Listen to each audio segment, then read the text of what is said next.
მე არ ვიცი როდის გააკეთა ეს განცხადება, თუ მართლა გასაკეთებელია, ქვეყნიდან გასაგდებია. მე თუ მკითხავთ. ასე ქართული ოცნების გენერალური მდივანი ევროკავშირის ელჩზე საუბრობს. კახა კალაძეს პაվել ჰერჩინსკის რეკომენდაციების მოსმენაც არ უნდა.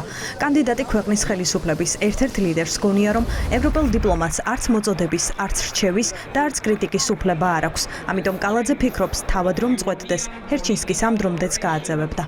შესაძლოა ეს დააყენოთ დღის წესრიგში. ეს ჩემი დამოკიდებულება არის და ჩემი ხედვა არის, მე კონკრეტულ საკითხს. თქვენზე რო იყოს გააძევებდით მას. ჩემზე რო იყოს დამოკიდებული, რა თქმა უნდა, გავაძევდი. და პატივი უნდა სცენ პირველ რიგში ქართულ სახელმწიფოებრიობას, მის სტატუსს იყენებს, მავნებლობს, ცხადია ის ასრულებს დავალებას, რასაც ეუნებიან, იმას აჟღერებს. ეს არის მოცემულობა. ასე დედაქალაქის მერი მაშინ გაღიზიანდა, როცა პაվել ჰერჩინსკის რამდენიმე დღის წინანდელი განცხადება შევახსენეთ.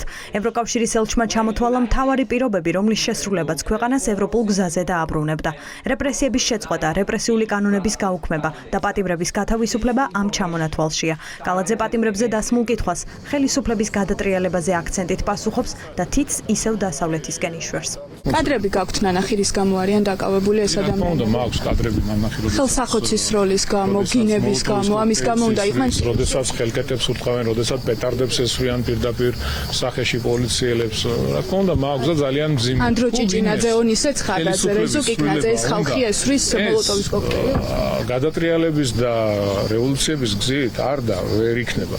ქვეყანაში ყველაფერი მოდის დასავლური ბიუროკრატიიდან. მათი დაფინანსებით, მათი მხარდაჭერით, მათი ფინანსური შესაძლებლობით. რუსეთიდან არა, ბატონო გახეთ. რუსეთის ცალკე პრობლემაა ის, რომ ჩვენი ქვეყნის ტერიტორიები ხშირად არ საუბრობთ, სხვათა შორის ისე ხშირად როგორც შემდგარი ფაქტია, ეს არის მოცემულობა. ელჩების გაძევების მუხარა პირველად არ გვესმის და არც ევროკავშირის ელჩია ერთადერთი, რომლის მიმართაც ქართულ ოცნებას ასე უსაუბრია.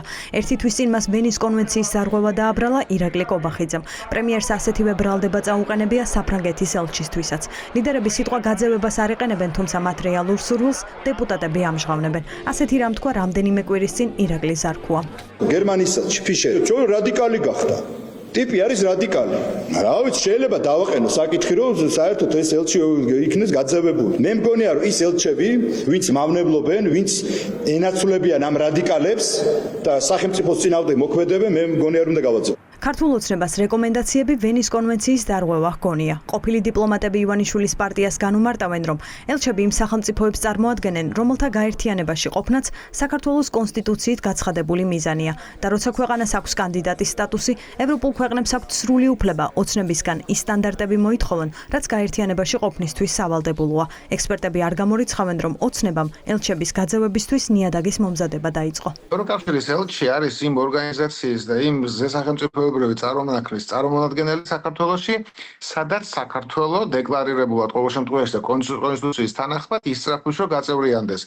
და ეს ადამიანი, ეს დიპლომატი ინსტრუქციის შესაბამისად, რომელსაც იღებს ბრიუსელიდან, გვეუბნება, რომ თუ საქართველოს და ჩვენს მოსახლეობას უნდა ხელისუფლებას ეგრეთ წოდებულს უნდა რომ საქართველო ევროკავშირში გაწევრიანდეს, ამისათვის საჭიროა აი ამ და ამ პირობების დაკმაყოფილება. თუ არ გვინდა, კი ბატონო, გააგრძელეთ როგორც გინდათ, იქნებით როგორც ხართ. უბრალოდ ამ შემთხვევაში ანუ რა არის აქ შეურაცხყოფილი ადამიანი, გვეუბნება, რომ თუ ჩვენთან გინდათ გაწევრიანება, ეს პირობები არის შესაძლებელი. მაჩვენებელია ქართული ოცნების რეალური სახის, მათი ანტიდასავლური, ანტიდემოკრატიული ბუნების და საბოლოო ჯამში არანაირი გადაწყვეტილება სამწუხაროდ გამორიცხული არ არის. თუ საქართველოს უნდა რომ გახდეს ევროკავშირის წევრი სახელმწიფო, ეს ავტომატურად ნიშნავს, რომ ჩვენი ქვეყნის საკანონმდებლო ბაზა, ადამიანის უფლებების დაცულობა, დემოკრატიული პროცესის უსაფრთხოება იყოს ევროპული სტანდარტი. რა თქმა უნდა, მათ აქვთ არა მარტო უფლებამოსილება, არამედ ვალდებულებაც კი გააფრთხილონ საქართველოს სახელმწიფო და ქართველი ხალხი, რომ ჩვენი ქვეყანა შორდება ევროპულ სტანდარტებს. ოპოზიციას კალაძის განცხადება არ გაკვირვებია. იმ ფონზე, როცა ევროპელი პარტნიორები ქართული ოცნებისგან პოლიტიკის შეცვლას ელოდებიან, პასუხად კიდევ უფრო ანტიდასავლურ რიტორიკას იღებენ. ეს პარტიებისთვის არგუმენტია თქვან, რომ ევროინტეგრაცია არ არის ქართული ოცნების სურვილი. ეს არის გარუსების ახალი ფაზა, როდესაც ჩვენ ხედავთ, რომ ევროპული კავშირის ელჩს ქართული ოცნების გენერალური მდივანი პირდაპირ და ღიად არ მარტო ესხმის თავს, არამედ უკვე მის გაძევებასაც მოითხოვს და რა თქმა უნდა ამ ყველაფერს ეკება უმძიმესი პოლიტიკური ფასი ქართველი ხალხის მხრიდან. კალაძე ერთი მხრივ ითხოვს ჰერჩინსკის ევროკავშირის ელჩის გაძევებას ქვეყნიდან და მეორე მხრივ უშვებს იმას, რომ საქართველოში დადიან და დათარეშობენ რუსეთის სპეცსამსახურები, ეს არის მათი სახე. მათ ქართულმა ოცნებამ გადაწყვიტა სრულ იზოლაციაში დატოვოს ქვეყანა. ელჩების მიმართ ისეთი დამოკიდებულება და ისეთი სიტყვები, როგორც არის მართული და გავაძევოთ და ცეცხლზე დავწვათ და კატასტროფები, რასაც ვისმენთ, ეს არის განპირობებული იმით, რომ სანქციები მუშაობს. ბატონი კახიც არის დანაღვლიანებული, რომ აღარ შეუძლია ევროპაში ისე თავისუფლად გადაადგილება და სამომავლოდ სანქციების აუცილებელი მსხვერპლი გახდება და აქედან გამომდინარე, რაც უფრო მეტად დაიწყევლებიან, აი ეს კაპასი რაღაცა სამარცხვინო ფილმის პერსონაჟივით, იმდენად უფრო მეტად დააჩქარებენ მათივე განადგურების პროცესს. პირდაპირ არღვევენ კონსტიტუციას, ხო? იმიტომ რომ ეს არის პირდაპირი დაპირისპირება მტრის ხატის შექმნა ევროპისგან, რომელიც ერთ-ერთი მოგვიწოდებს იმას, რომ ადამიანის უფლებებს პატივი ეცით და კანონის უზენაესობა ქონდეთ ქვეყანაში. მივა თუ არა ელჩების გაძევებამდე პროცესი არ ვიცით, თუმცა ფაქტია, რომ ოცნება ამ გადაწყვეტილებით იმუქრება. ასევე ცხადია, რომ ამ განცხადებებს ურთიერთობა გადატვირთვისკენ არ მიყავს.